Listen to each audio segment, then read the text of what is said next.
सुधीर तब मेरे पास ही खड़े थे जब नर्स ने उस मृत बच्ची को मुझे पकड़ाया था, लेकिन उन्होंने कुछ नहीं कहा, बस उठकर बाहर चले गए।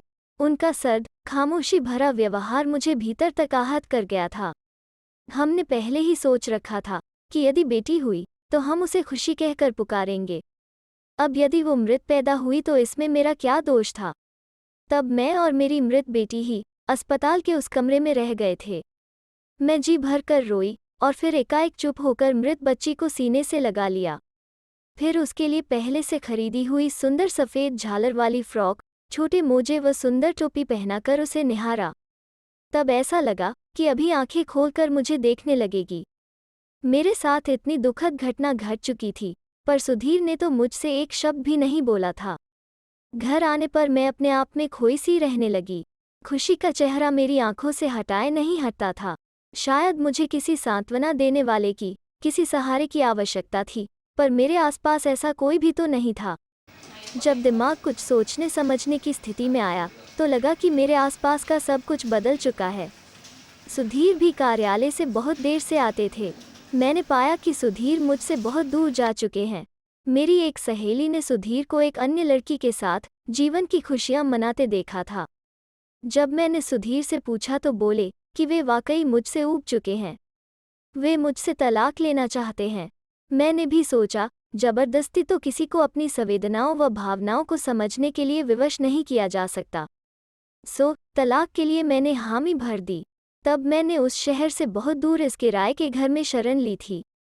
नया घर मुझे अत्यधिक पसंद था। इसके चारों ओर का सूनापन मेरे मन के सूनेपन से मेल जो खाता था। मैंने बागबानी के पुराने शौक को फिर से अपना लिया था। इस बागबानी के शौक को और आगे बढ़ाते हुए मैंने अपनी वाटिका में फूल पौधों पर नए नए प्रयोग करने शुरू किए। नतीजतन मैं एक सुंदर पुष्पवाटिका की मालकिन बन बैठी। जब एक पड़ोसन ने मुझसे अपने इस शौक को व्यवसाय का रूप देने के लिए कहा तो मैं खुशी से फूली न समाई। धीरे धीरे मेरा फूल पौधे और गुलाब की कलमें सप्लाई करने का काम चल निकला।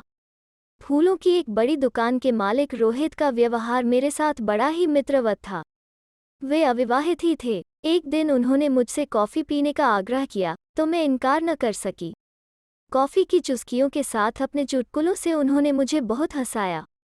अपनी बेटी की मौत का अब तक मातम मनाने वाली मैं जब खुलकर हंसी तो न जाने क्यों मन बहुत हल्का सा लगने लगा। घर आकर मैं पास की पहाड़ियों पर घूमने निकल गई। बहुत दिनों बाद कुछ अच्छा खाना बनाने वो खाने का दिल करने लगा। फिर तो मैं जब भी बाजार जाती रोहित के साथ कॉफ़ी का एक प्याला और उनके ठहाकों का आनंद उठाए बिना न रह पाती। एक दिन बातों ही बातों में मैंने उन्हें अपनी जिंदगी की पूरी कहानी सुना दी। उस दिन रोहित के सदा प्रफुल्लित रहने वाले चेहरे पर भी उदासी छा गई, वह आंखें नम हो गईं। एक दिन सुबह सुबह मैं चाय का प्याला लेकर बैठी तो एक कार के रुकने व दरवाजा खुलने की आवाज़ ने मेरा ध्यान खिड़की की ओर मोड़ा। आंखों को विश्वास नहीं हुआ कि यह कैसे हो सकता है। मैं सोचने लगी कि भला सुधीर के आने का औचित्य क्या हो सकता है। उसे मेरा पता कैसे मिला? वो तो कब से मेरी जिंदगी से बहुत दूर जा चुके हैं। तभी देखा कि वे मुख्य दरवाजे की ओर लंबे लंबे डग भरते हुए आ पहुंचे हैं। घंटी बजी पर मैं बैठी ही रही। फिर घंटी दोबारा बजी। सुधीर मुझे खिड़की के शीशे के पार बैठी हुई देख चुके थे। मैंने हिम्मत बटोरी और दरवाजा खोला। कैसी हो अनु? सुधीर ने हौले से पूछा। मैंने कहा, ठीक हूँ, पर आपका मन लंदन से भर गया है क्या? इधर कैसे चले आए? मेरा पता किसने दिया? इतने सारे प्रश्नों का जवाब यहाँ खड़ा खड़ा दूं?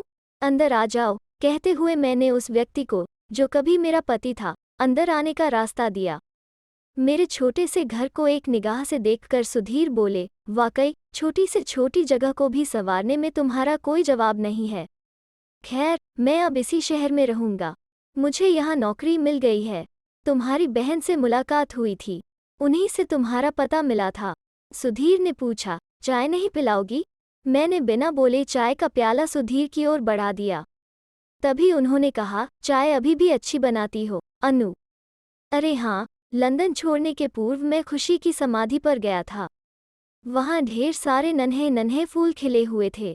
वहाँ के रखवाले ने बताया कि सबसे ज्यादा फूल खुशी के आसपास ही खिलते हैं। मैंने सुधीर की ओर देखे बगैर ही हृदय में उठती पीड़ा, जो थोड़ी थोड़ी सो सी गई थी, को जागते हुए अनुभव किया। मेरे मन ने कहा, आपने तो उसे छुआ भी नहीं था, उसे देखा भी नहीं था।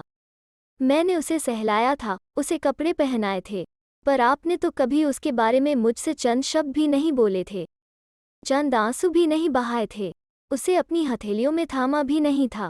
मैंने कहा, अच्छा, लेकिन आपको मेरी चिंता क्यों थी? क्यों आपने मेरा पता जानना चाहा? क्यों मुझसे मिलने आए? अनु, मैं जानना चाहता था कि तुम ठीक हो या नहीं, इसीलिए तुमसे मिलने आ गया हूँ। अच्छा, आज मेरी चिंता हो रही है। उस समय आप कहाँ थे जब मुझे आपकी आवश्यकता थी? जब मैं रात रात भर बिस्तर के एक किनारे पड़ी रोती रहती थी और आप चैन से सोया करते थे।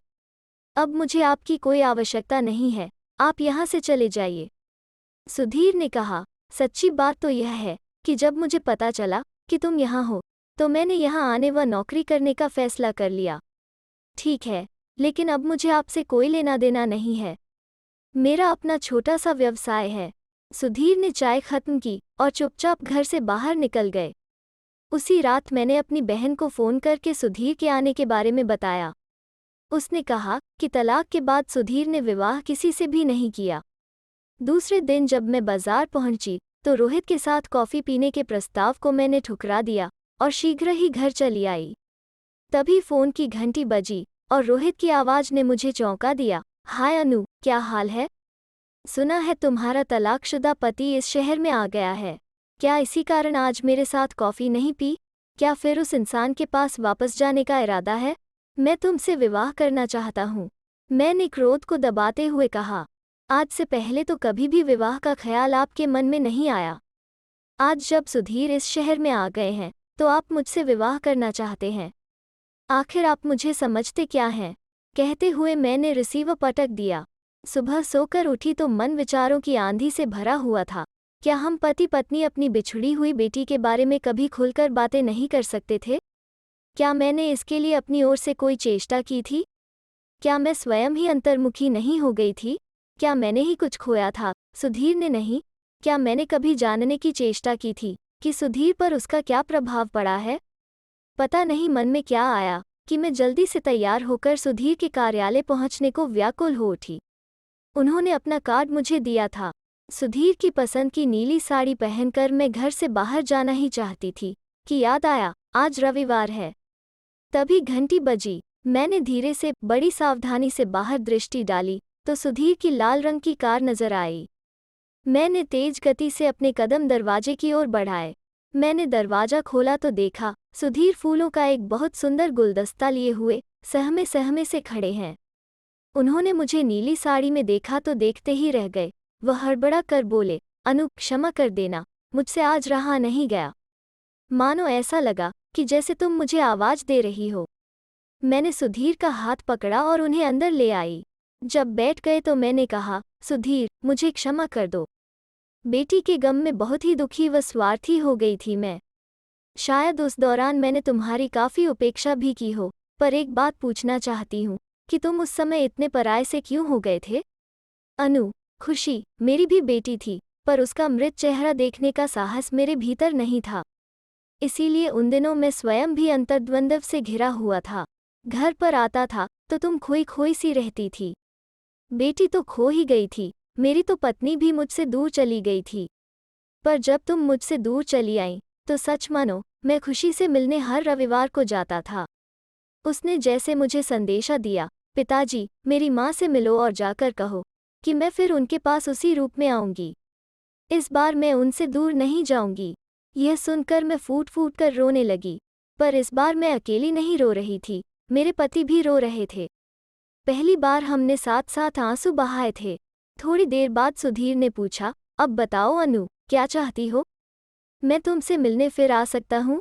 मैंने धीमे से सिर उठाकर सुधीर की ओर देखते हुए कहा, तुम मुझसे दूर गए ही कब थे, जो दोबारा आने की बात पूछ रहे हो? सच बताना, तुमने दोबारा शादी क्यों नहीं की? सुधीर ने हंसकर कहा, भाई, मैं तो अपनी वर्षों से खोई हुई पत्नी की ही तलाश में था। वो आज मुझे मिल गई है। यह कहकर सुधीर ने मुझे अपने सीने से लगा लिया। पहली बार ऐसा लगा जैसे खुशी सुधीर के लाए हुए उन फूलों में से मुस्कुरा रही हो। और कह रही हो, माँ, पिताजी, आप दोनों रोइए मत, मैं फिर आऊँगी। तो दोस्तों, कैसी लगी आज की कहानी? अगर अच्छी लगे तो शेयर, लाइक और चैनल को सब्सक्राइब ज़रूर करें। फिर मिलते हैं एक नई कहानी के साथ।